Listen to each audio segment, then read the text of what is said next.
திருச்சிற்றம்பலம். அடியார்கள் திருவடியை வணங்கிறேன். நம்ம பேரூரில் நாட்டுப்படலம், பேரூர் புராணத்தில் திருநாட்டுப்படலம் பார்த்துட்ருக்கோம். நேற்று வரைக்கும் முல்லை பார்த்தோம். இப்போ மருதம். மருதம் வயலும் வயல் சார்ந்த இடமும். குறிஞ்சி மலை சார்ந்த இடம். அடுத்து அதை ஒட்டிய நிலம் முல்லை. இப்பொழுது மருதம் வயலும் வயல் சார்ந்த இடமும். 49வது பாடல். அந்தினும் தெய்வதம் அமரும் தவத்தினால் உந்தியின் ஒரு மலர் உயிர்த்ததாம் என நந்து உயிர் முத்தினால் நகைக்கும் பங்கைய சுந்தர பனை வனத்து அருகு சூழ்ந்தவே. அதாவது முல்லை நிலத்தின் தெய்வமாகிய திருமால் அங்கு அமர்ந்து எல்லா பிறப்புகளையும் தவம் செய்தான் இவருடைய அருளை பெறுகிறார்.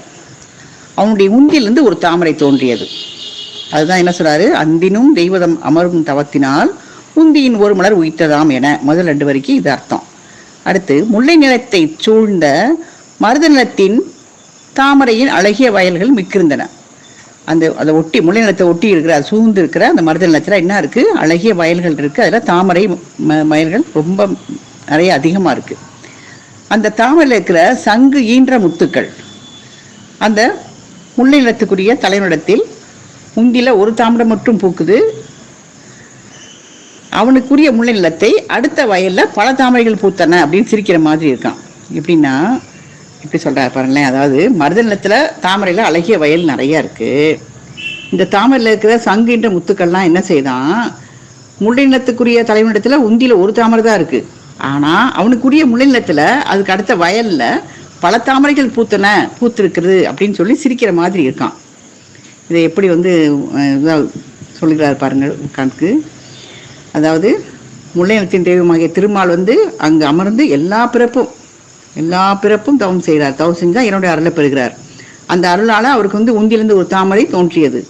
அந்த மாதிரி இருக்க தாமரையை முல்லை நிலத்தில் என்ன ஆகுதுன்னா, மருத நிலத்தில் தாமரை வயல் நிறைய மிக்கு இருந்தன, அதிகமாக இருக்குது.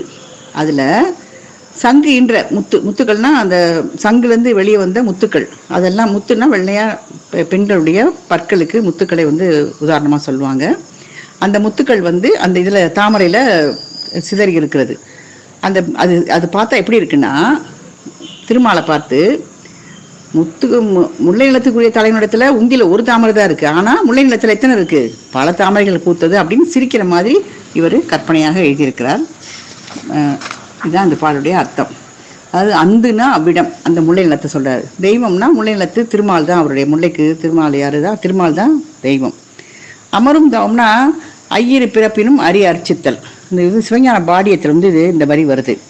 ஐயிரு பிறப்பினும் அரி அர்ச்சித்தல் அப்படின்னா பிறப்பு எல்லா பிறப்பிலும் இருந்து தவம் செய்தாரு இறைவனை அப்படின்னு சொல்லி சிவஞான பாடியத்தில் இதை சொல்லியிருக்காங்க.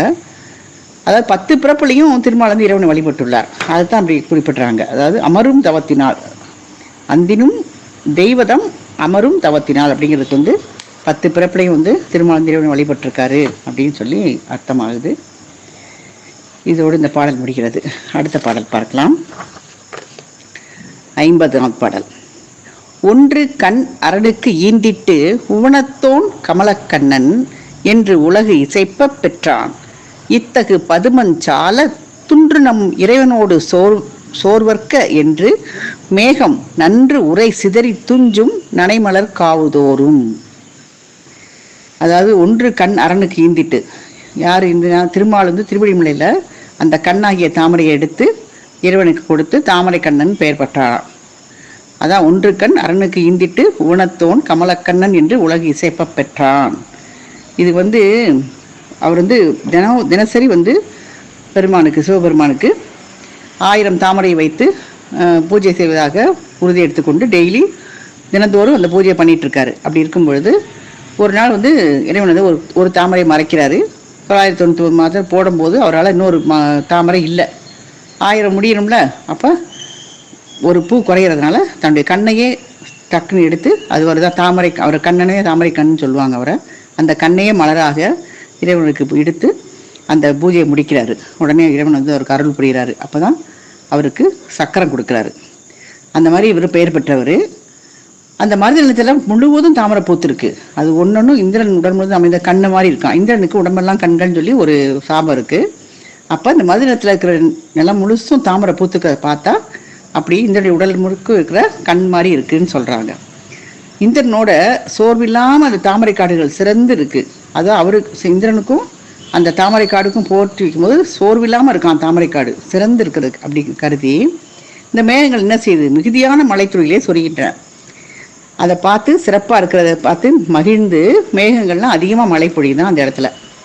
அதாவது முதல்ல ஒன்று கண் அரணுக்கு ஈந்திட்டு உவனத்தோன் கமலக்கடன். உவனம்னா கருட வாகனம், உரகம்னா இது என்ன சொல்றது ஆதிசேஷன் அவருடைய வாகனம். அப்போ என்று உலக இசைப்பை பெற்றான் இத்தகு பதுமஞ்சால. பதுமம்னா தாமரை. துண்டு நம் இறைவனோடு சோர்வர்க்க. அப்படின்னா என்ன அர்த்தம்? தாமரை வந்து நம்ம இறைவனோட இந்திரனோட சேர்ந்து சோர்வு இல்லாமல் இருக்கிறதுக்கு மேகம் தான் நன்று உரை சிதறி நல்லா சிதறி துஞ்சும் நலை மலர் காவுதோறும் எல்லா இடத்துலையும் நிறைய மழையை பொழிகிறது அப்படின்னு. நன்று உரைனா மிகுதியான மழைத்துளின்னு அர்த்தம். அடுத்த பாடல் 51. குடையொடு தோடு நாள அக்கொடியிடை நுடங்க கொங்கை விழைத்தக காட்டி புள்ளின் வியத்தகு குரல்கள் தோற்றி மழை முகில் கூந்தல் சோர மருங்கு கண் மலர்கள் சேர்த்தி தழை மது தெவிட்டி காமத் தையலர் புறையும் சோலை. இதுதான் பாடல். அது அழகிய மகளிரை போல அந்த சோலை அமைந்திருக்கிறது. அந்த மகளிருடைய குலை தோடெல்லாம் அணிஞ்சிருக்காங்க. அந்த சோலையில் வந்து தளிரும் தோடுன்னா அது வந்து இதனுடைய பூக்களுடைய இதழ்களை சொல்கிறாங்க. ஒன்னொன்னையும் வந்து ஒன்றுக்கு ஒன்று ஒத்து சொல்கிறார். அதாவது இது பண்ணி சொல்கிறாரு. எப்படி சொல்கிறாருன்னா, அழகிய மகளிர் மாதிரி சோலை இருக்குது. மகளிர் என்ன போட்டிருக்காங்க? குலையும் தோடும் போட்டிருக்காங்க. சோலை என்ன இருக்குது? தளிரும் அதுக்கு பூவிதழும் இருக்குது. அதை வந்து குலைக்கும் தோடுக்கும் இதை ஒற்றுமையாக சொல்கிறாரு. மகளிர் வந்து கொடி போன்ற இடை இருக்குது. கோங்கு போன்ற கொங்கை ஆகியவற்றை மகளிர் கொண்டிருக்காங்க. அவங்க இடை கொங்கை அது ரெண்டையும் உதாரணம் சொல்கிறாரு. சோலை வந்து அசைகிற கொடி கோங்கம்பூ. இந்த கொடி வந்து அசையும் பொழுது அது பெண்கள் இடையை நினைவூட்டுகிறது. கோங்கம்பூ வந்து அவருடைய கொங்கையை நினைவூட்டுகிறதுன்னு சொல்கிறாரு. மகளிர் வந்து குடல் போது பறவை போல ஒரு குரலை உண்டாக்குவாங்க. மகளிர் சோலைகளில் பறவைகளின் குரல்கள் கேட்குது. மகளிர்களுக்கு வந்து மேகம் போன்ற கூந்தல் இருக்குது. சோலை வந்து என்ன இருக்குது? மேகத்தையே வச்சிருக்கு. இவங்களுக்கு மேகம் போன்ற கூந்தல், அது சோலையில் மேகம் இருக்குது. மகளிர் வந்து பார்வையால் அங்கும் இங்கும் பார்க்குறாரு.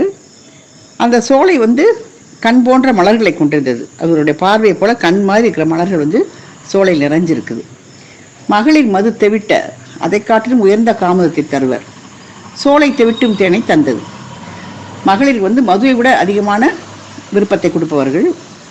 சோலை வந்து தெவிட்டும் தேனை, அதாவது மது தந்ததை விட அதிகமான இதை தருகிற மாதிரி மதுவை கொண்டு உள்ள இது தேனை பூக்களில் கொண்டுள்ளது சோலை. இப்படி வந்து சோலையும் மகளிரையும் நாட்டுப்படல்கள் இருக்கிற அதை ரெண்டு பேரையும் வந்து உரை சார்ந்து சொல்லுகிறாரு ஆசிரியர். மருதனத்தில் உள்ள மகளிரை பற்றி. அதையாவது குலையோடு தோடு நாள அக்கொடியிடை நுடங்க கொங்கை விழை தக. அது வந்து எல்லாமே பெண்களுக்கு. மகளிர் வந்து குலையும் தோடும் அந்த கொடி போன்ற இடையும் நுடங்க கொங்கைலாம் வச்சுருந்து புள்ளி வியத்த குரல்கள் தொட்டி. புள்ளின்னா காட்டு பறவைகள், அது மாதிரி வியத்த குரல்கள் உள்ள பெண்களை. அந்த மலை முகில் போல கூந்தல் இருக்குது. ஆனால் அங்கே சோலையில் வந்து மேகமே இருக்குது. முகில் போன்ற கூந்தல், அது வந்து முகிலே அங்கே இருக்குது. கண்மலர்கள் சேர்த்தி தழைமது தெவிட்டி காமத்தையலர் புறையும் சோலை அப்படின்னு சொல்கிறாரு. இதோடு இந்த பாட்டோட உரை முடிகிறது.